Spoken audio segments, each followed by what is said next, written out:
Thanks for listening to Leadership Level Up. I'm Brian Prairie. And I'm Dr. Jeff Williamson. I am just starting my leadership journey. And I've been guiding leaders for 30 years.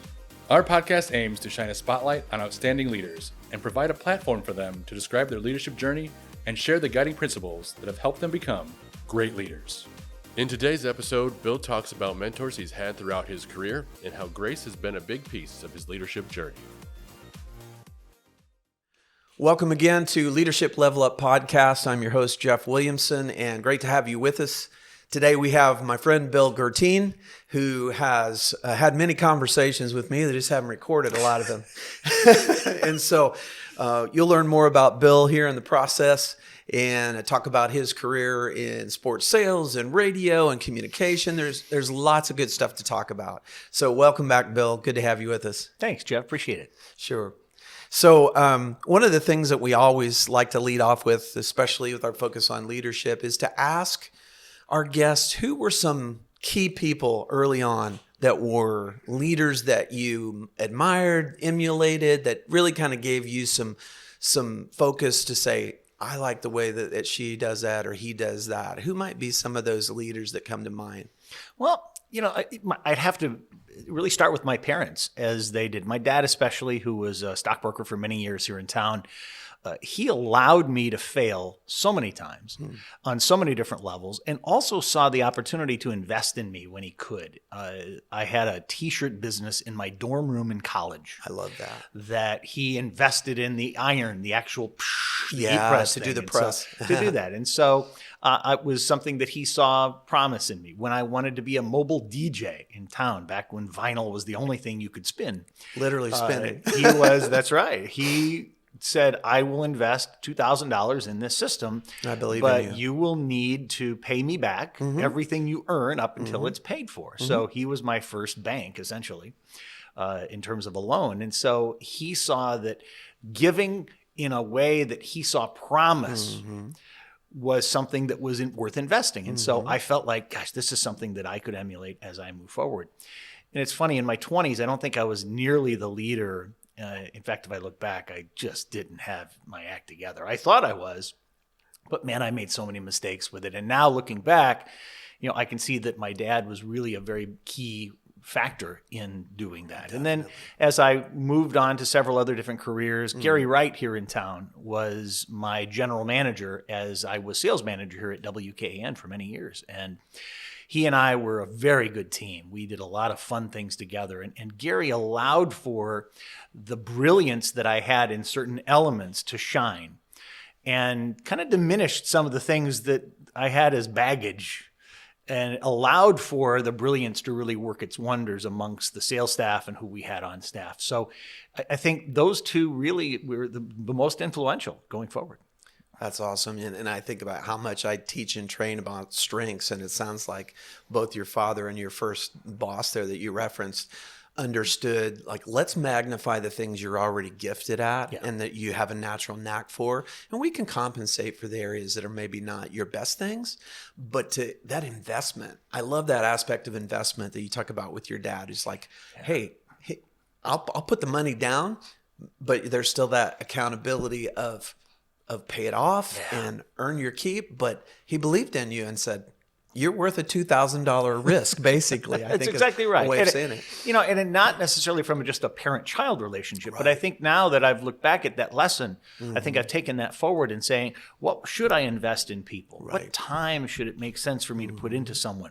How should I allow them to fail so that they can feel as though they've matured in the process? So I love that.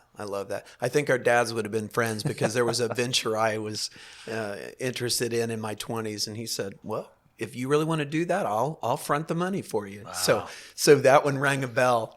and it's funny how that things have come full circle. My son, my oldest son, who's now 32, has begun an aerial photography business for real estate in the Myrtle Beach area. Oh, wow. And came to us much as my dad had me come to him. And so I was able to actually do that very same thing for him that my dad did. Isn't that fun? So it was the best. And that's the beauty of gifts, really. I mean, I guess they weren't a gift because you did have to pay them back, but it was a gift that you say, I confront you for that because I believe you're going to be successful. And the funny thing is, the first part of the year, he said, Dad, I can finally pay you back this year. And we had no intention necessarily of that. And if it were to continue on, we'd be just fine with that. But he feels as though there's an obligation on his part. And so, once again, you instill the right values. And that's right. I was going to say, good parenting for him to say, add a girl, yay, Bill and Sherry. Yeah, for them to say, I want to take care of that commitment because you trusted and invested in me, and I've returned that investment, and here's your original money back. I love that. I love that. So, as we think about the leaders that you talked about and some of those traits, you mentioned people investing in you, your parents, would there be other aspects you would say, hey, here in my sales career with WKN or wherever, here's some added attributes that I saw in some of the leaders around me that I really tried to reflect myself? Well, I was hired my very first gig with the sports sales end of what I do. And for those who don't know, I am a sales trainer for the ticket sales departments of professional sports teams, which I'm blessed to be able to do. Began in 2004 with a gentleman by the name of Dave Dowd, who gave me what I would consider a break. I was an unproven, untested entity who I had been referred to by another individual from the White Sox who actually has joint ownership with the Bulls and the Sox. And he was looking for someone new. He was willing to take a risk on someone the NBA hasn't necessarily seen or been proven with. And I proved myself enough to where I was the longtime trainer for them for nearly 20 years. I love that. And so but along the way, I made a few mistakes with Dave. I promoted the fact that I was working for the Bulls and really didn't give attribution and permission for that. And I got slapped on the hand saying, hey, what are you doing? Yeah, don't do that. But God bless Dave for not saying, I'm never hiring you again. Yeah. He said, look, this is not what we agreed to. Okay, this is not okay. Please take this down, and we're okay. Oh, that's big, man. At any time, he could have easily said, I'm never working with you again. Well, there you go. Yeah. And so what I think I've taken away from so much of what Dave and I have been able to do together is that any mistake someone makes, whether egregious, premeditated or not, is deserving of forgiveness and of weighing the value of saying, I get it, let's move on, from you're never working for me again. Right. And I've taken that forward as well. And Dave may never know the value of what he's done for me along the lines. He's still there at the Bulls, and we're still very good friends today. Yeah. And he thought enough of you and what you had done to say, hey, let's course correct a little bit. Here's something that's not okay. But again, grace and learning and forgiveness to just go, hey, we were all new at something. Yeah, that's right. Every point in our life, right? And I think one other element of that I learned from that is Dave never made that a spectacle. He did not bring that to light for everyone to understand. Oh, look what Bill did. Right. It was between the two of us and remains today between the two of us. And had we not been talking about it, we probably would never know it again. So thank you, Dave, for keeping that under your hat for so long. Yeah, I mean, that's powerful because as you were describing it, I thought that's mentoring at its best to me is there's value in the relationship, but there needs to be correction now and then to say, let's take a different approach at that, or let's pause the brakes on that. Let's do this differently, and here's why. Yeah. But, to do that in a way that's affirming and then to say, we're good. Yeah. Because you had good reason to think, oh boy, did I just cross a bridge and this door's going to close. And so many others have done similar things, I'm sure, and it's meant their relationship was ending. Yep. And not with this particular individual, and I have carried that forward and paid it forward, I suppose, in making sure that I do the same thing. Yeah. Isn't it interesting how when someone extends grace to us, it's so much easier to pass it on to someone else and then share with them that, I've made mistakes before and someone was forgiving and graceful with me. So manifest that in our own heart. Yeah. We just want to pass that on to other people, just like investments of real dollars. No, you're right. It's a huge investment. It's hard not to be spiritual about that, but there's certainly an enormous component that comes into play with it. It really is. I mean, grace is, we all need it. In a million different ways in our lives. And so I love those stories of how, lessons learned along the way. So to have those kind of people investing in you and providing correction at times when it's needed. Younger Bill Guertin obviously had some experiences along the way. And so one of the ones that we like to talk about is like, what would you tell 25-year-old Bill now? Might be some of those things along with others to say, make sure you remember this. Well, first I'd tell him to invest in a better wardrobe. Yeah. I wore the funkiest clothes. I can picture that. I don't know why. I thought I was so cool picking out these things, and I have no idea how my wife Sherry picked me out and said, gee, this is a guy I want to be with. That's my man right there. But I would have been far more professional in my dress, I think. I would also have told myself, don't be so cocky. There is the thing that I have used, the term that I use is the curse of the gifted. Yeah. And it has to do with people that have many special gifts and abilities and talents that they mistakenly think are almost entitlements or abilities now for you to just not necessarily care what everybody else thinks. You're just going to do what you do. Right.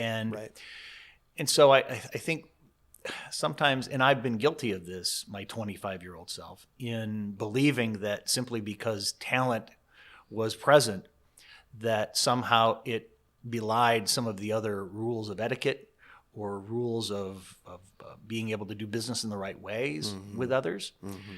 And I'm sure I rubbed some people the wrong way.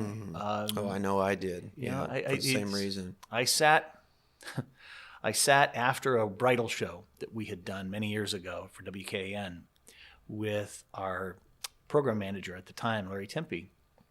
It was after the show was a success. We were there at the Bon Vivant Country Club before it burned down.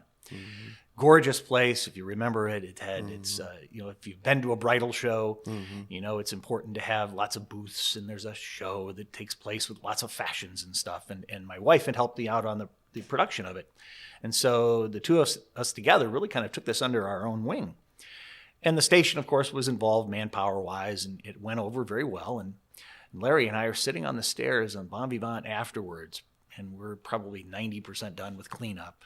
And I turned to him and said, man, that was a great event. That went really well. And he turned to me, he says, are you kidding me? I said, really? Do you think that went well? And he chose to take that moment and for 3 to 5 minutes, which felt like an hour to me, laced into me about how I didn't give any of this up to anyone, that I did it all myself, that I didn't allow others in to help, that it felt like this was something that was just being manipulated by me, and that I was essentially the puppet master with everyone else with the marionettes.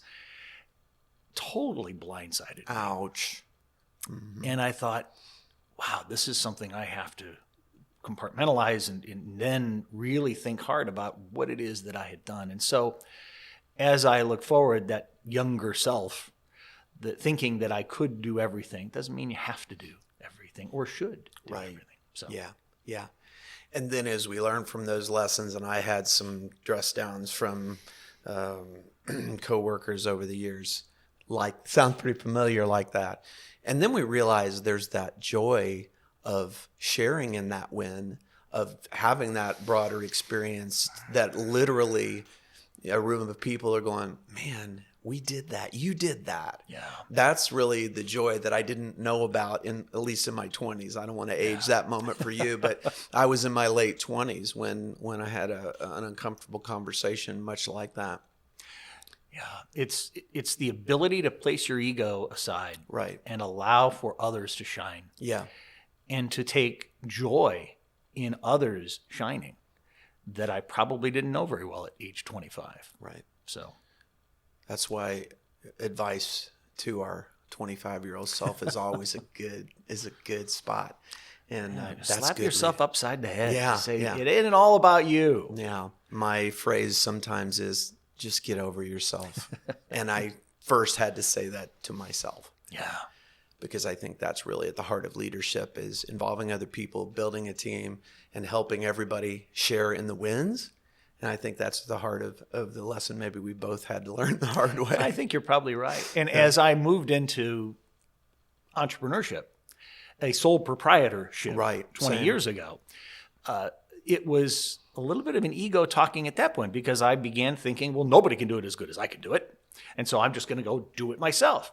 And to some extent, I've had the ability to do that, but it has been because of guys like Dave Dowd and the others that have allowed me to flourish and have allowed me to fail as well. And so even though it is my own thing, or had been my own thing when I hung my shingle out, and the talent that I put into it was all me, I needed to have the validation and the recognition that what I was doing was valuable by those people who did have the grace to be able to, see the foibles and see beyond them and see the good that came from what we do. Well, man, that's good stuff, Bill. Thanks for joining us again and talking leadership here on Leadership Level Up podcast. I think every time we talk, it goes in a different direction, but this was fun. It's okay, man. That's why we don't have this rigid flow of what you have to say or ask, because it's just good stuff when we let people tell their stories. So thanks for coming. You're very welcome. And joining us for this. My privilege. We'll do this again. Thanks. Thank you. Thanks for listening to this episode of Leadership Level Up. Please subscribe so you don't miss future conversations with great leaders. Also, be sure to follow Converge on LinkedIn, Facebook, and at Converge Group LLC on Instagram.